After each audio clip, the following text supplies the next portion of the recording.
तबरेज़ काफ़ी ज़्यादा टेंशन में है कि आखिर दुर्योधन को जब पता चला होगा कि मैंने उसके साथ इतना बड़ा धोखा किया है तो उसकी क्या हालत होगी। ये सब बातें सोच-सोच कर उसका दिल बैठा जा रहा है। लेकिन आप देखेंगे कि दुर्योधन बड़े ही सब्र से काम लेती है। वो कुछ भी नहीं बोलती और खामोशी से वहाँ से चली जाती है, क्योंकि वो जानती है कि जो उसकी किस्मत में लिखा था वही होना था और वही होकर रहेगा। आगे से आप देखेंगे कि इरफ़ान उसको बड़ी तसल्ली देता है और कहता है कि आप फ़िक्र मत करें, मैं आपसे वादा करता हूँ कि मैं आपके साथ कभी भी कुछ बुरा नहीं होने दूँगा। इसके बाद आप देखेंगे कि ये सारी बात का शफ़क़ को पता चलता है, तो शफ़क़ बहुत ज़्यादा परेशान होगी और कहेगी कि आखिर तबरेज़ ने ये सब कुछ क्यों किया? मैं तो पहले दिन से ही वाकिफ़ थी कि तबरेज़ के दिल में सिर्फ़ और सिर्फ़ पैसे की लालच है, इसके अलावा और कुछ भी नहीं। लेकिन कोई भी मेरी बात मानने को तैयार नहीं था। ये देख लो वही हुआ जिसका मुझे डर था। इसके बाद वो काफ़ी ज़्यादा बातें करती है और रोती है। कहती है क्या तुम भी तबरेज़ की तरह मुझसे आंखें तो नहीं फेर लोगे? मैं जानती हूँ कि दुर्योधन बहुत अच्छी लड़की है, लेकिन फिर भी देख लो तबरेज़ ने उसके साथ क्या किया है। मैं इस चीज़ को आखिर कैसे भुला सकती हूँ? दूसरी तरफ आप देखेंगे कि सुंबल को काफ़ी ज़्यादा गुस्सा है, क्योंकि जैसे ही वो अपना मोबाइल चेक करती है तो मोबाइल में देखती है कि इतनी लंबी लिस्ट जो है वो तबरेज़ साहिब जो है उसको भेज देते हैं कि उसकी बहन की शादी के लिए सब कुछ लेना है, जिसकी वजह से बहुत ज़्यादा चीखती चिल्लाती है और कहती है कि आप लोगों ने हमें समझ क्या रखा है, आप लोगों की ज़रूरत कैसे हुई इतना कुछ करने की, आप लोग गरीब लोग हैं और अपनी हद से ज़्यादा बाहर जा रहे हैं। आखिर आपने ये सब कुछ क्यों किया? आपको शर्म आनी चाहिए थी। आपने कभी ज़िंदगी में इतना पैसा नहीं देखा होगा। ये पैसा देखकर आपकी आँखें फटी की फटी रह गई हैं, जिसकी वजह से काफ़ी ज़्यादा हालात ख़राब होते हैं। इसके बाद आप देखेंगे कि तबरेज़ की पूरी-पूरी कोशिश होगी कि दुर्योधन के पास ना, यानी कि उसके घर जो है, वो जूही की शादी पर ना जाए, क्योंकि सुंबल का जाना उधर ठीक नहीं है। इसलिए वो उसको कहता है कि तुम बहुत बिज़ी हो, इसलिए तुम उधर नहीं जा सकोगी और ना ही एडजस्ट कर सकोगी। हमारे माहौल उधर का और तरह का है। ये चीज़ तुम्हें अच्छी नहीं लगेगी। जिस पर वो कहती है कि हाँ, बिल्कुल ठीक कहा। लेकिन उसके बाप को एकदम से शक हो जाता है कि कोई ना कोई गड़बड़ तो ज़रूर है, जिसकी वजह से तबरेज़ जो है उसको ना लेके जाने का उधर इरादा कर रहा है और बार-बार एक ही बात कह रहा है कि तुम्हें उधर जाने की ज़रूरत नहीं, कोई बात नहीं, खैर ही है, मैं समझ सकता हूँ। उसके दिमाग में शक पड़ जाता है और वो अपनी बेटी को एकदम से कहेगा कि तुम्हें उधर जाना चाहिए। आगे से सुंबल हैरान हो जाती है कि आखिर उसका बाप ये सब कुछ क्यों कह रहा है।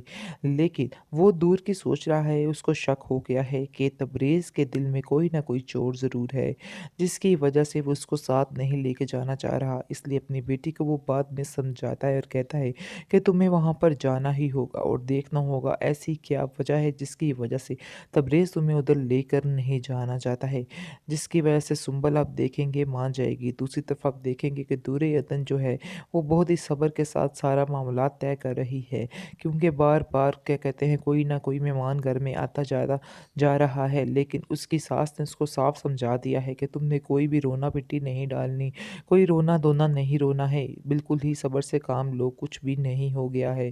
क्योंकि वो जूही को कहती है अभी तो इसके साथ प्यार से निपट लेती हूँ, लेकिन जैसे ही तुम्हारी शादी हो जाएगी फिर इसको मैं अपने तरीके से सेट कर लूँगी, क्योंकि फ़िलहाल इसको सेट करना भी ठीक नहीं है। अभी इसके लिए बेहतर यही है कि प्यार से सारे मसले जो हैं वो हल किए जाएँ। अभी इसी वक़्त जो मुझे नज़र आ रहा है यही वजह है, ऐसा ही होना चाहिए। दूसरी तरफ आप देखेंगे कि जूही बहुत ज़्यादा खुश है, क्योंकि वो जानती है कि वो बड़े ही सेटल करने जा रही है और बड़ी ठीक-ठाक रहेगी। लेकिन ये इसकी बड़ी गलतफ़हमी है, वो लोग तो बिल्कुल फ्रॉड ही लग रहे हैं। ऐसा लग रहा है जैसे बहुत ही बड़ा धोखा देकर वो लोग यहाँ से फ़रार हो जाएँगे। बहरहाल अभी तो कुछ भी समझ नहीं आ रही, लेकिन होगा ऐसा ही, क्योंकि जूही और उसकी माँ ने जो कुछ दुर्योधन के साथ किया है, इतना बड़ा धोखा उसके साथ किया है, वो तो उसको सज़ा भुगतनी ही पड़ेगी।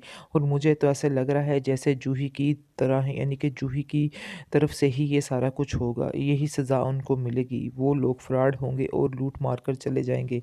ये लोग ऐसे के ऐसे ही रह जाएंगे। फिर इनको समझ आएगी कि इन्होंने जो कुछ दुर्योधन के साथ किया है वही उनकी बेटी के साथ हुआ हुआ है बल्कि 10 हाथ ज़्यादा उनकी बेटी के साथ हुआ है। लेकिन आप देखेंगे कि तबरेज़ के दिल में दुर्योधन की मोहब्बत जो है वो जगह ले रही है और बार-बार उसको उसका ही ख़्याल आ रहा है और बार-बार वो सोच रहा है कि आखिर उसने इतना बड़ा धोखा कैसे दुर्योधन को दे दिया। लेकिन वो ऐसा कभी भी नहीं चाहता था क्योंकि वो दिल से उसकी इज़्ज़त करता है और वो जानता है कि दुर्योधन में कोई भी ख़ामी नहीं है, अलबत्ता सुमल में कोई खूबी भी नहीं है। इसके बाद आप देखेंगे कि सुंबल उसको कहती है कि तुम बहुत ज़्यादा ज़िद क्यों कर रहे हो इतनी जल्दी घर जाने की, यानी कि क्या तुम में पड़ी हुई है। आगे से वो कहता है कि नहीं, मेरे उधर कुछ मामलात हैं जो मुझे तय करने हैं, इसलिए बस मैं जाना चाह रहा था। आगे से सुंबल उसको रोक देती है, तो इधर के मामलात जो हैं वो कौन देखेगा। तुम अपने जहन में ये बिठा के रखो, ये तुम्हारा घर है और यही तुम्हारे मामलात हैं। तुम्हें उधर जाके कोई भी किसी किस्म के मामलात हैंडल करने की कोई भी ज़रूरत नहीं है। वैसे भी तुम्हारा अनपढ़ जाहिल गवार भाई उधर बैठा हुआ है, वो सारा मसला हल कर लेगा। तुम्हें इधर जाने की कोई भी ज़रूरत नहीं है। आगे से वो कहता है तबरेज़ कि वो मेरी भी बहन है, मेरे भी कुछ हकूक़ कुछ फ़राइज़ हैं जो मुझे हल करने हैं। आगे से सुंबल उसको बड़े ही गुस्से से कहती है कि अगर तुम्हारे हकूक़ फ़राइज़ हैं तो तुम लोग हमसे पैसे क्यों माँग रहे हो? आप लोगों को बिल्कुल भी शर्म नहीं आ रही हमसे पैसे माँगते हुए।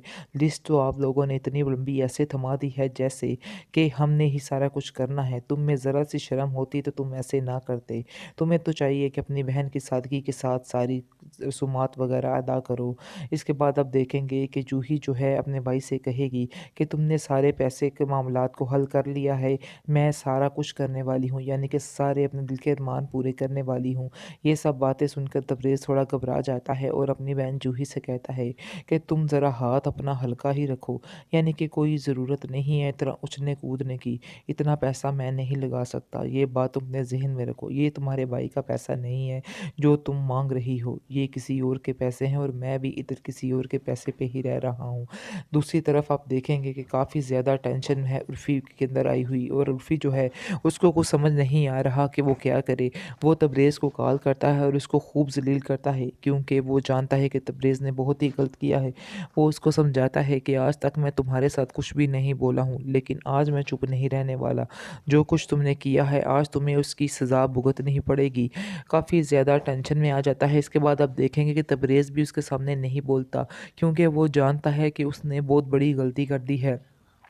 लेकिन पैसे की लालच में वो इस कदर अंधा हो गया है कि उसे कुछ समझ आने का नाम ही नहीं ले रही।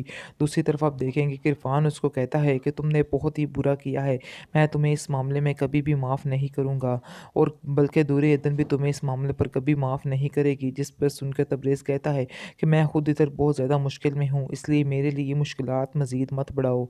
बेहतर यही होगा फ़ोन बंद करो और घर के कामों पे ध्यान दो। तुम जानते हो कि घर में फंक्शन चलने वाला है और क्या ज़रूरत पड़ी है इस तरह की बातें करने की। इन सब बातों के लिए और भी वक़्त है, इसलिए ये सब बातें बाद में भी हो सकती हैं। बाद में भी तुम मुझसे लड़ सकते हो, इसलिए बेहतर यही है कि तुम्हें घर के कामों पे ध्यान देना होगा।